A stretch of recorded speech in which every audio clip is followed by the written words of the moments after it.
أيا أقواما طغت ما بين طاغية الطغاة ويا أيادي الكفر من شتتت وطني وبعثره، فلتسمعوا قول عربي بين تلك اللغات من عهد عبس وما خلف زمانك عنتره، ولتشهدوا أقواما ستصحو من بعد الممات، وما يدريك عن أقوام بين رميم المقبرة إن طغت جحافل أقوام ما بين الصحات، أسحى الله أجيالا بهم حالا غيره، وعد ربي قادم ما لوعد ربي من فوات، جل شأنه أوحى لمحمد وأنذره واصطفاه بين العالمين، أيده بالمعجزات أوحى له سرا ثم أعلن الدين وأجهره، لله شأن في خلقه وال على كل الولاة،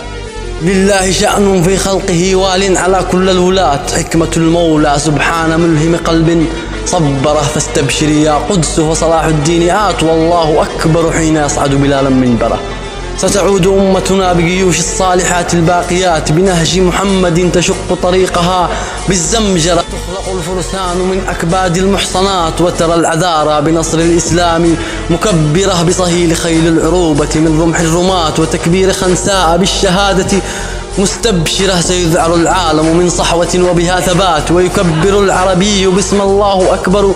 ناصره، ويخضر غصن الشام ما بين الدجلة والفرات، ويأتي أحفاد قحطان بغصون مخضرة، سيطيب جرح العروبة من طعن الغزاة، ونصلي بساحة قدس بجمع ما أكثره، ونزور بغدادا وبابل والسبع المعلقات من أرض مأرب نأتيها أعرابا عابرة، وندوق زيتون الكرامة من طعم الحياة من أرض فلسطين حين تصبح مثمرة، من أرض فلسطين حين تصبح مثمرة.